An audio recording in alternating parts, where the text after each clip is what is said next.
magandang araw sa inyo lahat mga kaibigan, mga kalingap. Narito na naman tayo sa ating YouTube channel at gagawa tayo ng panibagong reaction video. Dito sa reaction video natin mga kaibigan, ang pag-uusapan natin yung mga nangyayari dito sa ating community, ano?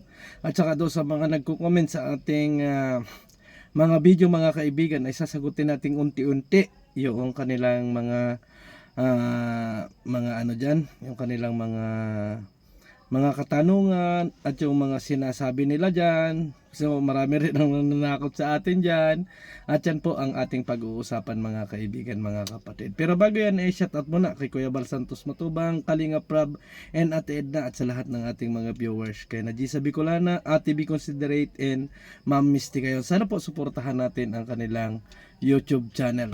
So ito nga mga kaibigan, mga kapatid, kasi nga kagabi nag-live din tayo kasi alam natin medyo nag-iinit na yung paligid, talagang alam natin na talagang ang mga viewers talagang gala kahit saan, talagang mga galit na galit sila, mga kaibigan. Ayaw nilang magpaawat at try na nating i-convince na magkaroon ng peace of mind kasi nakikita ko na darating yung time na makawawa yung bata, mag-iisip. Si Joy, mga kaibigan, ang tinutukoy natin doon, mag-iisip kung ano-ano ang nasa isipan niya. Kaya sabi ko siguro mas maganda na magkaroon ng peace of mind mga kaibigan. At nakita ko rin mga kaibigan yung sinasabi ninyong live ni Kuya Brooks, nakita naman din doon mga kaibigan na mainit talaga yung ulo ni Kuya Brooks doon. At sabi ko nga, ang magiging opinion ko doon, sana ang inupakan niya doon ay yung mga reactor, mga reactor. At kung ano man yung sa tingin nila kay Joy, bahala na yung mga viewers mga kaibigan. Yun ang opinion ko doon. Kasi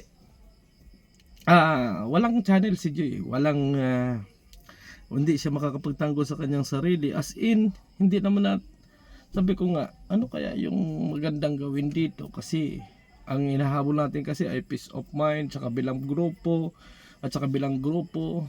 So nag-ano na rin si Rhea Mix Vlog, si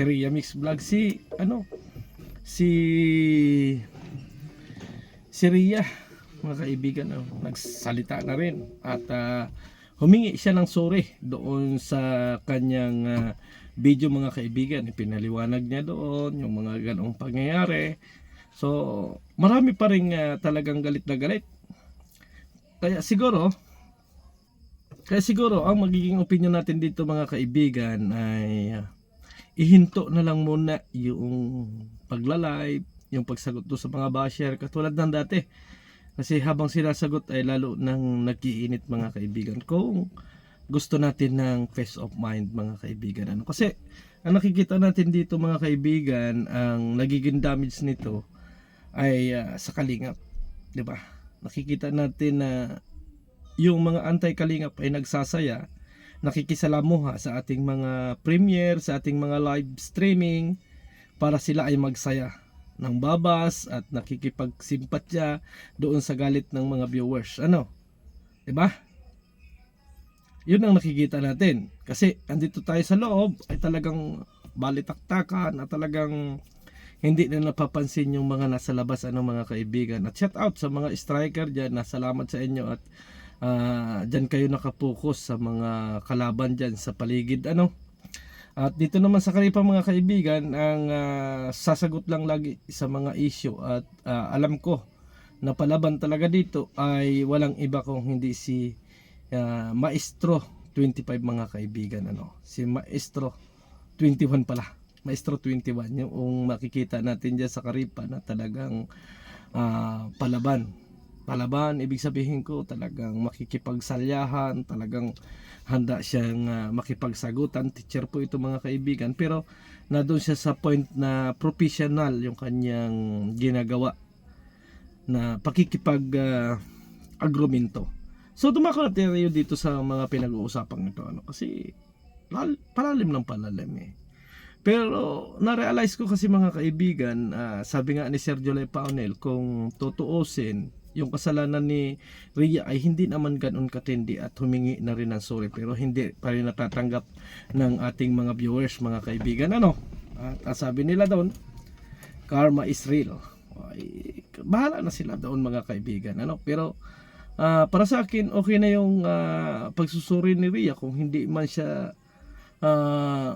convincing doon sa kanyang mga sinabi, doon sa kanyang pagsusuri. Abay, bahala na siya. Siya na yung may ano roon, may problema doon. At ito na rin siguro yung maiipayo ko at masasabi ko kay Kuya Brooks na tigilan na natin muna. Tigilan na natin. Ano? Kasi habang nagsasagutan dito ay nagsasalpukan ang nadadali dito ay Kalingap. Walang iba kung hindi ang Kalingap. Kasi sabi ng mga viewers naman, mga kaibigan, talagang support sila doon sa kay Joy, at marami namang nagmamahal talaga kay Joy. So ang apektado dito yung Kalingap, kasi ang daming basher ng Kalingap ngayon. Pero ang tanong doon mga kaibigan, sino ba talaga ang naging dahilan? So ito na yung mga katanungan ninyo mga kaibigan. Ano, kasi inatakot ako nung ilan ng mga nagko-comment dyan na sinasabi dyan, ibabas kita pag hindi mo nagawaan ng sanksyon yung nambabas kay Joy Diwata. Ibig sabihin, ang gusto nila gawan ko ng action itong si Rhea Olarte mga kaibigan. Marahil alam ninyo kung ano ang posisyon ko. Ako po ay isang Karipa president, hawak ko po ay Karipa. Kaya kung may problema sa Karipa, yun po yung pwede kong gawa ng sanksyon. Hindi ko po hawak yung mga Kalinga partner na katulad ni Rhea Olarte. Para malinaw po sa atin, yung striker, yung watcher mga kaibigan, kung sila yung mga nagkaasala, hindi rin po pwedeng tayong sumaksyon dyan mga kaibigan. Kaya nga, hinimok na rin natin na mawala na yung kipag, yung kipag mga kaibigan na pinamumunuan ng mga reactor din na inipon ni Ate Edna, kasi andun din yung ibang basher sa kipag. So inano na natin yan, inalis na, sabi natin kay Ate Edna, baka pwedeng i-remove na natin to. Sabi kong ganyan kasi ang dami na may striker, may Bios, may Karipa, may kipag pa na hindi na natin nakikilala kung sino-sino yung mga reactor. So, kung may mga gustong pumasok diyan sa kipag, welcome naman dito sa Karipa. Kaso lang, magpapa-interview kayo kay Teacher N. Diba? Yun yung ano doon. Yun yung policy doon. Kasi, tulad yan, yung iba kasi, ginagalitan tayo. Bakit hindi mo gawa ng sanksyon si Rhea Olarte? Bakit ipinagtatanggol mo si Rhea Olarte? Hindi po nila alam mga kaibigan na hindi natin pinagtatanggol na kahit na sino. Ang ating point dyan ay nasa gitna lang tayo. Kaya nga sabi ko, sana hintuan na rin ni Kuya Brooks yung pagsagot-sagot dyan. Alam ko na marami na rin ng mga bashing. Alam ko na talagang pinutakti ng bashing kayo. Alam ko at napapanood ko. O alam ko na over yung mga comment sa inyo.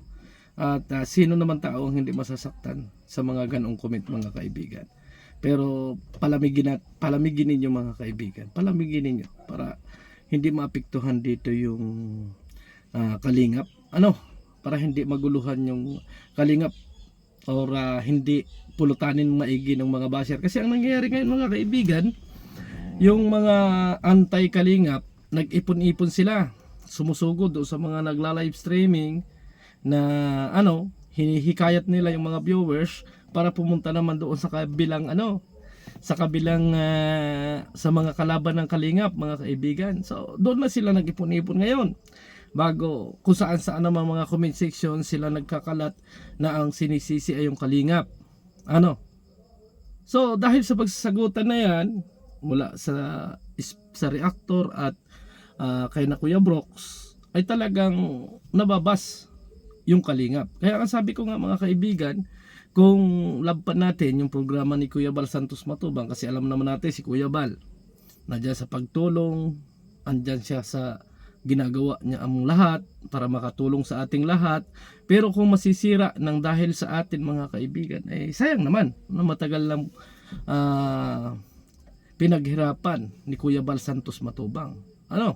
matagal niyang pinaghirapan at kahit nga wala nang sinasabi si Kuya Bal Santos Matubang at sabi ni nga ni Kuya Bal Santos Matubang, joynatic siya. Pero pilit pa rin ibinabas ang ama ng Kalingap. Kaya ang para sa akin, ang opinion ko dito, kung makikinig yung ating mga kapwa vlogger ay hinay-hinay na lang muna tayo. Hinay-hinay na lang muna tayo kasi tayo rin yung makakapag-control niyan eh. Tayo rin yung makakapag-control kung kailan ang bashing. Ibig sabihin ko mga kaibigan, habang ginagatungan natin ang ginagatungan yung apoy, palingas ng palingas yan. O, diba? Palingas ng palingas yan. Diba? Kapag inupakan lang natin ang inupakan yung tulad yan, halimbawa inupakan nyo ng inupakan yung kanilang mga sinusuportahan na reactor, ay talagang ibabas kayo nyan. Diba? Talagang bashing. Ibig sabihin, nandun talaga sa point na sinasabi nila na talagang siniraan si Joy, mga kaibigan. Sige, ibigay na natin. Ibigay na ninyo kung talagang yun ang nakita natin na siniraan, pero alam naman ng lahat at alam ng Panginoon kung ano ba yung katotohanan. Doon na lang tayo, mga kaibigan, kasi sa linis tayo ng linis, walis tayo ng walis, ay naapektuhan naman ay yung kapitbahay, ay hindi maganda. Diba? Winawalsan natin yung harapan natin, doon naman natatambakan dumi sa mismong bahay natin, as in hindi maganda para sa akin. Ano? Ang ibig sabihin nun, habang tayo ay nagbabangayan at tayo ay nagpapagalingan at nagpapalinisan, ang dapo nito ay sa Kalingap. Diba? Ang dapo niyan ay sa Kalingap. Marahil, yung iba mga hindi rin naman talaga sila nakikinig, mga kaibigan. Kaya tayo yung kahit ano pa ang ipaliwanag din yung napakaganda, pikit na sila kasi nga nakakapunta sila doon sa mga bashing at ang inaalam nila doon ay sila talaga ay naapi. Diba? Isa pagpasadyos sa ating, bahala kayo dyan. Ipagpadyos natin kung ano ba talaga yung nangyayari. Diba? Kasi sa tayo ay mag dyan, katulad nun, sa bawat vlog ni Kuya Brock, gusto niyang ipaliwanag yung kanyang mga gustong sabihin at gustong ipahiwatig. Talagang grabe ang bashing, talagang hindi halos makain. So sabi nga lang man natin, mga kaibigan, sila yung malinis, yung mga tao na yun na walang kasalanan, pero hayaan natin kung yung sa tingin nila ay napakalinis para mahinto lang, para hindi kumalat ng kumalat at hindi tayo yung nag-aaway, di ba? Sabi nga lang, maganda yung reaction video ni Sir July Paunel. Reaction video ni Sir July Paunel na alam ko na nababas din si Sir July Paunel na ang alalahanin natin na sa Kalinga pa rin tayo. Kahit magkakaiba man yung ating estilo or yung ating ginagawa na pagsuporta, ay ang isipin natin ay nasa Kalingap tayo. 'Di ba? At doon sa mga viewers, mga kaibigan, andyan naman si Kuya Bal. Sabi nga ni Kuya Bal, joynatic siya. So sana naman ay bigyan din naman natin ng pagkakataon si Kuya Bal Santos Matubang na kung kay Kuya Bal mismo nagmula yung mga usapin na yan, mga kaibigan, baka sabihin ko sa inyo ay ibas nyo. Pero alam naman natin, mga kaibigan, na pagod yung tao. Pagod. Grabe ang effort niya sa lahat ng bagay. Ginagawa niya ang lahat. Pero nababas. Dahil nga dito sa ating pag-away-away. Ito yung opinion ko lang, mga kaibigan. Hindi ako pumapanig kahit na kanino. Kasi ang sabi ko nga kahapon, kaya ako humihingi ng peace of mind sa lahat. Ang magkakaroon ng problema dito at maapektuhan dito ay yung pag-aaral ng bata. Kung patuloy natin gagawin ang pakikipag-away ng pakikipag-away. Sana Kuya Brooks, okay na yan. Move on tayo. Kung hindi sila makamove on, ay bahala na. Diba? Ang sabi nga ni Kuya Bal, kapag ikaw ay hindi na nagsasalita at ikaw ay ginawa pa ng reaction video, doon na mali. So, anuhin mo yun, panoodin mo yun, sabi ni Kuya Bal Santos Matubang, para naman sa ganun ay mas maganda.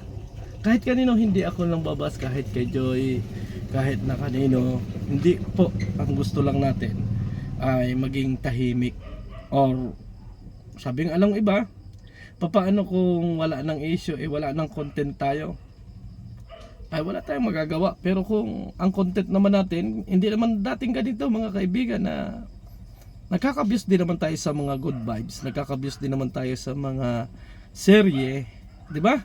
O kung ano pa mang ano, hindi lang sa issue, di ba? Hindi lang sa issue. Sabi nga ni Sir July Ponel, doon lang tayo pumunta sa issue at huwag to sa personal, di ba?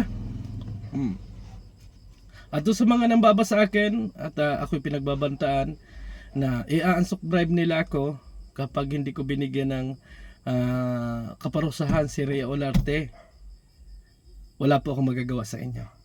Wala po akong magagawa kasi si Rhea Olarte po ay isang kalinga partner at hindi po siya reactor. At hindi po siya kasama sa Karipa.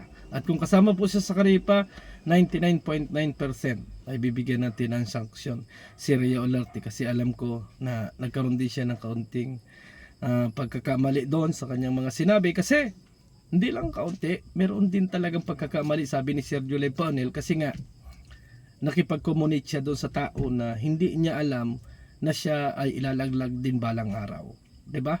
Kaya sabi ko nga, ito ay lesson learned sa lahat. Lesson learned sa lahat ng mga kapwa natin reactor.